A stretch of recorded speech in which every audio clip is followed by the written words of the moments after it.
अभी तक हमने जितनी भी बात की कंटेंट के हवाले से, मैंने आपको डिफरेंट कंटेंट के फॉर्मेट्स बताए, उसके डिफरेंट तरीके बताए कि आप किस तरह से अपने कंटेंट को मर्ज करके अपने यूज़र के मुताबिक बना सकते हैं।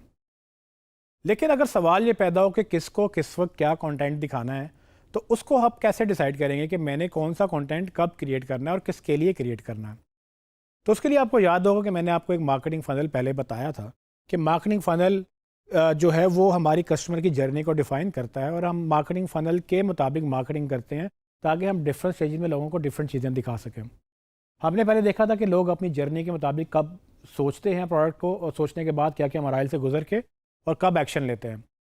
अगर हम उसी को डिवाइड करें कंटेंट की बेस पे कि अगर मैंने इसी फ़नल को कंटेंट के पर्सपेक्टिव से देखना हो, तो उसको हम 3 स्टेजेस में डिवाइड करते हैं। पहली स्टेज को बोलते हैं टॉफू, दूसरी को बोलते हैं मफू, और तीसरी को बोलते हैं बफू। अब टॉफू बेसिकली सिंपल एब्रीविएशन है टॉप ऑफ फ़नल का, यानी कि फ़नल के टॉप पे कौन है, फ़नल के मिडल में कौन है, फ़नल के बॉटम पे कौन है। ये कस्टमर की जर्नी डिफाइन करता है, और हमारा कंटेंट उस जर्नी के मुताबिक कस्टमर के लिए क्रिएट किया जाता है ताकि हमें पता हो कि इस कंटेंट का नेचर क्या है, इस कंटेंट का गोल क्या है। जो बंदा टॉफू में है उसको हम सिर्फ एजुकेट करते हैं। टॉफू ऑडियंस वो ऑडियंस होती है जिसको ज़्यादा पता नहीं होता आपकी प्रोडक्ट के बारे में या आपके बारे में। हो सकता है उसको जनरली आप पता ही ना हो कि आप करते क्या हैं, या वो जो भी आप जिस मार्केट में है वहाँ पर आपको अवेयरनेस क्रिएट करनी पड़ती हो। तो ऐसा कंटेंट जो भी एक प्रॉब्लम को क्रिएट मतलब प्रॉब्लम की अवेयरनेस क्रिएट कर रहा है, उसको हम टॉफू ऑडियंस में काउंट करते हैं, क्योंकि लोगों को पता भी नहीं होता उनको क्या चाहिए, या अक्सर लोगों को पता भी हो तो उनका आपका नहीं पता होता कि आप कौन है या आप क्या करते हैं। तो वो जो जनरल कंटेंट होता है जिसमें आप लोगों की अट्रैक्शन लेते हैं एजुकेशनल पर्सपेक्टिव से या इन्फॉर्मेशन पर्सपेक्टिव से, तो वो टॉफू कंटेंट कहलाता है। अब इसमें क्रिएट क्या हो सकता है मैं आपको एग्जांपल के साथ आगे चल के बताऊंगा। फिर दूसरी स्टेज आती है मौफू की। अब मौफू वो ऑडियंस है जहाँ पर लोगों को कुछ तो पता होता है लेकिन वो ज़्यादा क्लियर नहीं होते, वो डिसाइडेड नहीं होते कि मैंने एग्जैक्टली क्या डिसीजन लेना है। यहाँ पर लोग डिफरेंट तरह के सवाल पूछ रहे होंगे, डिफरेंट तरह की चीज़ें एक्सपेक्ट कर रहे होंगे। उनको ये नहीं समझ आती कि मैं प्रोडक्ट ए लूँ या मैं प्रोडक्ट बी लूँ या प्रोडक्ट सी लूँ। तो ऐसी कोई भी क्वेरी, ऐसी कोई भी सवाल जो कि लोगों को कंफ्यूज कर रहे हैं कि अच्छा मैंने क्या लेना है, या डिसाइडेड नहीं है। उनको ये पता है कि लेट्स से मैंने ओवन लेना है बट पता नहीं कौन सा लेना है, मैंने मोबाइल लेना है बट पता नहीं कौन सा लेना है। तो इसका जो जवाब होगा, जो भी आप कंटेंट क्रिएट करेंगे, उसमें वीडियो हो चाहे आर्टिकल्स हों या जो भी आप कंटेंट क्रिएट करेंगे, वो अगर उस सवाल के जवाब दे रहा है, उसको डिसीजन मेकिंग में हेल्प कर रहा है, तो वो मौफू कंटेंट की कैटेगरी में फॉल करेगा। क्योंकि इस कैटेगरी में आप लोगों को डिसीजन मेकिंग में हेल्प करते हैं, उनको आप कंपैरिजन देते हैं, उनको आप एजुकेशन देते हैं, उनको आप समझाते हैं कि अच्छा अगर आप ये लेते हैं तो ये फ़ायदे नुकसान है, और अगर आप ये लेते हैं तो ये फ़ायदे नुकसान है। तो इस तरह से जो भी कंटेंट इस कैटेगरी में आता है उसको मौफू कहते हैं। अब आखिरी स्टेज है बॉफू की, जहाँ पर कस्टमर बिल्कुल रेडी टू सेल होता है, और इसमें आप बड़ा सेल्स ओरिएंटेड कंटेंट लिखते हैं। और ये जो सेल ओरिएंटेड कंटेंट है बेसिकली, ये आपकी प्रोडक्ट के डिस्क्रिप्शन, प्रोडक्ट की प्राइस, प्रोडक्ट के फीचर्स वगैरह सब चीज़ें होती हैं। उसमें आप उसका प्रोडक्ट का आप वीडियो डाल दें, उसमें आप उसका आर्टिकल लिख लें। जिस तरह से भी आपने कंटेंट क्रिएट करना है, आप उसको जो कंटेंट आपकी सेल्स को अनेबल करेगा वो आप इसमें क्रिएट करते हैं। यहाँ पर चूँकि कस्टमर सिर्फ लेने में या ख़रीदने में इंटरेस्टेड होता है, उसको आप सिर्फ वही चीज़ें बताते हैं जो कि उसको सेल्स में क्लोजर में हेल्प करती हैं।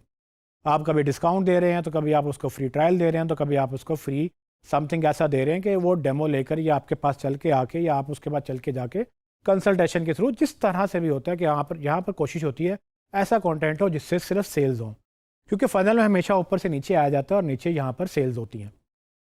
तो अगर मैं आपको इसकी एग्जांपल दूं, तो लेट्स से अगर हम उस्मान इलेक्ट्रॉनिक्स की बात करते हैं, तो उस्मान इलेक्ट्रॉनिक्स में मैं इस एग्जांपल को कैसे फिट करूंगा। तो मिसाल के तौर पे आपको कोई मोबाइल चाहिए, तो आपको ये नहीं पता कि कौन सा मोबाइल अच्छा है, या आपको ये नहीं पता कि उस्मान मोबाइल या ऐसा कोई ब्रांड है जो कि आपने कभी नहीं सुना, वो एग्जिस्ट भी करता है। अगर आप ऐसा ब्रांड है, या उस्मान इलेक्ट्रॉनिक्स एक ऐसा ब्रांड है जो कि ऐसे मोबाइल को इंट्रोड्यूस करवा रहा है, तो उसको ये कंटेंट क्रिएट करना पड़ेगा, या उस ब्रांड को ये कंटेंट क्रिएट करना पड़ेगा जो टॉफू ऑडियंस को एजुकेट करेगा कि अच्छा भाई ये ब्रांड एग्जिस्ट करता है। पाकिस्तान में शायद नहीं था, लेकिन बाहर दुनिया में कहीं है, उसको फलाने अवार्ड्स मिले हैं, उसने उसकी टीम है, उसकी ये मतलब वो एक क्रेडिटेड, उनके पास एक्रेडिटेशन है, अवार्ड्स जीते हुए हैं, वो एक प्रॉपर कंपनी है, पाकिस्तान में नई लॉन्च हुई है। तो ऐसी किसी कैटेगरी में अगर कंटेंट फॉल करता है जिसमें लोगों को अवेयरनेस नहीं है, या अगर अवेयरनेस है तो उनको आइडिया नहीं है कि आप क्या करते हैं, तो आप जो भी एजुकेशनल कंटेंट होगा आप उसको टॉफू कैटेगरी में करेंगे। आपको नहीं पता कि इसके बाद लोग फ़ौरन खरीदेंगे या नहीं खरीदेंगे। तो टॉफू कंटेंट टॉफू ऑडियंस के लिए है। यहाँ पर आपने एजुकेशन कर ली, लेकिन व्हाट नेक्स्ट।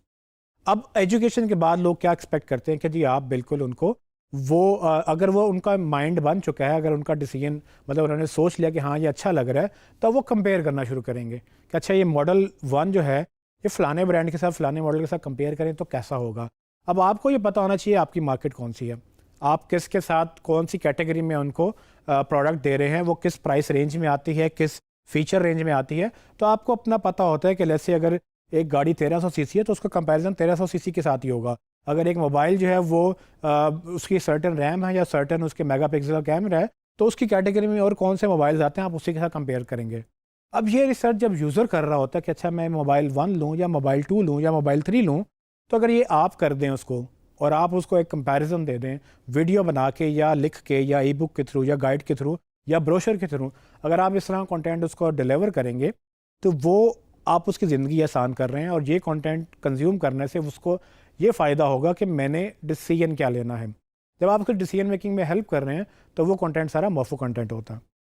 और फाइनली जब मौफू कंटेंट की बात आती है तो ये बिल्कुल वही कंटेंट है जो आपकी सेल्स की description, short description, long description, sales का टाइटल हो गया, आपकी प्रोडक्ट की फीचर्स हो गए, प्रोडक्ट की प्राइसिंग होगी, और जो भी आपने उसके ऊपर ऑफ़र लगानी है, जो भी आपने उस पर डिस्काउंट देना है, वो सारी की सारी चीज़ें आपकी सेल्स ओरिएंटेड कंटेंट होता है और वो बोफू कंटेंट होता है। और बोफू में यानी कि बॉटम ऑफ द फनल में वो यूज़र को हेल्प करता है। तो ये मैंने आपको एग्जांपल के साथ बताया कि कंटेंट की अगर आपने टाइप्स देखनी है कि किस तरह स्टेजेस देखनी है, कि स्टेजेस में डिवाइड करना है कि मैं टॉफू मोफू बोफू कैसे कंटेंट क्रिएट करूँ, तो मैंने आपको एग्जांपल बता दी। अब अगला सवाल ये पैदा होता है कि पहले क्या क्रिएट करें। तो मैं आपको ये बताता चलूँ कि सबसे पहले आपने बोफू कंटेंट क्रिएट करना, यानी कि आपके पास कुछ भी लिखने को नहीं है तो आप पहले बोफू लिखेंगे। उसकी रीज़न ये है कि आपने सबसे पहले दुकान खोलनी है। तो अगर आपने प्रोडक्ट नहीं लिखी, आप उसकी गाइड लिख रहे हैं, आप प्रोडक्ट के बारे में नहीं बता रहे, डिस्काउंट नहीं बता रहे, आप उसकी प्राइस नहीं बता रहे, लेकिन आप गाइड लिखने बैठ गए हैं, तो वो गलत स्ट्रैटेजी होगी। क्योंकि लोग जब खरीदने आते हैं उनको आप ये नहीं कह सकते कि आप इसको छोड़ें, खरीदें बाद में, पहले जाके गाइड पढ़ के आएँ। तो हमने सबसे पहले बेचना होता है। तो जो कंटेंट राइटिंग के लिए गोल है वो पहले आपने शुरू बोफू से करना है।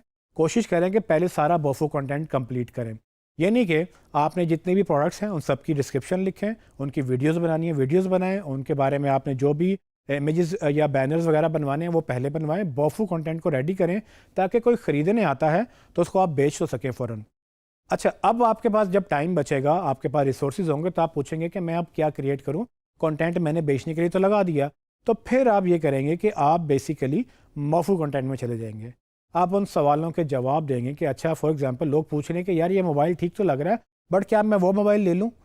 तो अब ये सवाल आप उस प्रोडक्ट के ऊपर तो नहीं जवाब देंगे, तो उसके लिए आप एक गाइड क्रिएट कर सकते हैं, एक ब्लॉग क्रिएट कर सकते हैं, एक वीडियो बना सकते हैं। आप डिफरेंट तरह का कंटेंट क्रिएट करके उसमें ये सवाल का जवाब दे सकते हैं। अब वो कंटेंट इमीडिएटली इस सेल को अनेबल कर सकता है, क्योंकि लोगों का कंसर्न है वो डिसाइडेड नहीं है, तो वो फिर आप मौफू कंटेंट आता है। तो आपने सेकंड स्टेज में मौफू कंटेंट क्रिएट करना है आफ्टर क्रिएटिंग द होल मौफू कंटेंट। यानी कि मौफू कंटेंट जब क्रिएट कर लें फिर आप मौफू के ऊपर आएँ। जब आप मौफू कंटेंट भी क्रिएट करते चले जाएं तो फिर आपको लगेगा कि अच्छा, अब हम क्या करें। ठीक है, अब हमने कंटेंट काफ़ी हद तक क्रिएट कर लिया है। नॉर्मली मौफू कंटेंट नॉर्मली ख़त्म नहीं होता, ठीक है, लेकिन मौफू और टॉफू आप साथ साथ पैरेलल में भी लेके चल सकते हैं। लेट्स से आप महीने के अगर कैलेंडर बना लें, तो आप महीने में अगर समझें कि जी हमने 4 गाइड्स लिखनी है, हमने 2 रिव्यूज़ लिखने हैं, हमने 6 वीडियोस बनानी है, हमने 10 आर्टिकल टिप्स के ऊपर लिखने हैं, तो आप इस तरह का स्ट्रक्चर बना सकते हैं जिसमें मौफू प्लस टोफू को आप पैरेलल लेके चल सकते हैं। अब टोफू कंटेंट वो कंटेंट है जो जनरल आप ऑडियंस को अट्रैक्ट करेंगे। अब आप चूँकि मोबाइल बेच रहे हैं, ओवन बेच रहे हैं, अप्लाइंसेस बेच रहे हैं, तो आप जनरली इलेक्ट्रॉनिक्स के बारे में जो लोगों के इंटरेस्ट होते हैं कि जी बेस्ट अप्लाइंसेस कौन सी हैं, नई अप्लाइंसेस क्या आ रही हैं, नई टेक्नोलॉजी क्या आ रही है, एप्पल ने क्या लॉन्च कर दिया, गूगल ने क्या लॉन्च कर दिया, हार्डवेयर के बारे में बात कर रहा हूँ। और उसमें ये कि सैमसंग का क्या नया आ गया, उसके बाद वीवो का क्या नया आ गया, हुआवे ने क्या नया लॉन्च किया। तो आप वो जो जनरल कंटेंट क्रिएट कर रहे हैं जिसका डायरेक्टली आपकी बफू से ताल्लुक़ नहीं है लेकिन आपकी ऑडियंस से तो ताल्लुक़ है, उनको जो इन्फॉर्मेशन चाहिए, उनको जो आपकी वो जो डिज़ायर कर रहे हैं इन्फॉर्मेशन, वो आप उस पर टॉफू में दे सकते हैं। तो अगर आप ये तो मैंने बात की प्रोडक्ट ओरिएंटेड, लेकिन अगर आप सर्विसेज की बात कर रहे हैं तो कोई भी सर्विसेज आपने अगर बेचनी है तो उसमें भी फ़्लो यही होगा। पहले आप अपनी सर्विस की बात करेंगे बफू में, जो आपने सर्विस देनी है, आप क्या सर्विस दे रहे हो, आप उसको बिल्कुल अपनी सर्विस को बताओ कि अच्छा हम ये देंगे, इतने का देंगे, ये मिलेगा, ये नहीं मिलेगा, ठीक है, और ये बंडल है, अगर डिस्काउंट लेना है तो ये ले लें। सबसे पहले बफू कंटेंट क्रिएट किया। फिर आप आ जाते हैं मौफू में कि अच्छा, अगर हमने मतलब आप ही से क्यों लें, अच्छा फ़लानी जगह से क्यों ना ले लें, अच्छा अगर मुझे ये चाहिए तो क्या ये सर्विस ठीक है या वो सर्विस ठीक है। ठीक है, ये सारा जो कंटेंट है, जो डिसीजन मेकिंग का कंटेंट है, वो मौफूम कैटेगरी में आएगा। और इसी तरह से अगर आप जनरल अपनी किसी प्रोडक्ट की बात कर रहे हैं, जनरली आप अपने इंडस्ट्री की बात कर रहे हैं, वो आप टॉफो में लेके जा सकते हैं। और टॉफो में आपका गोल होता है कि मैक्सिमम लोगों के इंटरेस्ट की बात कीजिए, ऑडियंस को अपनी वेबसाइट पर लेके आया जाए। और जब आप टॉफो कंटेंट क्रिएट करते हैं तो आपका एक्सपोजर बढ़ता है, लोगों के इंटरेस्ट की बात करते हैं, आप प्रोडक्ट स्पेसिफिक नहीं होते, आप इंटरेस्ट स्पेसिफिक होते हैं, ऑडियंस स्पेसिफिक होते हैं। उससे आपको वायरलिटी भी मिलती है, आपका इजीली कंटेंट स्प्रेड होता है, क्योंकि आपका इंटरेस्ट ज़्यादा लोगों को नज़र नहीं आता कि हाँ ठीक है, ये अपनी प्रोडक्ट की बात नहीं कर रहा है, ये जनरली हमारे इंटरेस्ट की बात कर रहा है। ऑल्दो वो आप अपने प्रोडक्ट के लिए ही कर रहे हैं, बिकॉज के जो कंटेंट वायरल हो रहा है वो आपके पेज से, आपकी वेबसाइट से ही तो वायरल हो रहा है। तो लोग जब आपको जान जाएंगे कि अच्छा उस्मान लतीफ़ ने या उस्मान इलेक्ट्रॉनिक्स ने ये कंटेंट लिखा है, तो जब उनको नज़र आएगा कि अच्छा हमने आर्टिकल पढ़ा, बाय द वे ये और क्या क्या करते हैं, अच्छा ठीक है ये तो प्रोडक्ट्स भी बेचते हैं, अच्छा कौन सी प्रोडक्ट अच्छी है वो देखेंगे, रिव्यू लेंगे, उसके बाद आपसे बात करेंगे और आपसे सेल्स भी जनरेट होगी। सो कंटेंट हमेशा क्रिएट करना, कंटेंट के बगैर मार्केटिंग नहीं, इस पर हमने बारहा एम्फोसाइज़ किया था। लेकिन इस वीडियो में मेरी कोशिश ये थी कि मैं आपको ये एक्सप्लेन कर दूं कि टॉफू मफू बोफू कंटेंट क्या होता है, और अगर आपने चलना है, अगर आपने स्टार्ट करना है, तो आप कैसे अपना बोफू कंटेंट पहले क्रिएट करेंगे, मफू कंटेंट फिर आप क्रिएट करेंगे, और इन द लॉन्ग रन मफू और टॉफू को आप पैरेलल में लेके चल सकते हैं। उसके लिए आप एक प्रॉपर कैलेंडर बना के अपना एक स्केड्यूल बनाएंगे। एंड जाहिर सी बात है कि इसके लिए आपको डिपेंड करता है कि आपने राइटर्स हायर करने हैं, आपने वीडियोज़ के लिए लोगों को हायर करना है, आपने ऑडियो पॉडकास्टिंग करनी है, वो आपने क्या करना है, वो आपको स्केड्यूल बनाना चाहिए। और जब आप स्केड्यूल बना लेंगे तो कंटेंट क्रिएशन इतनी मुश्किल नहीं रहती जितनी मुश्किल पहले लगती है। जब आप इजीली एक एक करके चीज़ें करना शुरू कर देते हैं, एक सिंक में आ जाता है, उसको आप डिवाइड कर लें, आराम से आप अपना कंटेंट क्रिएट कर सकेंगे।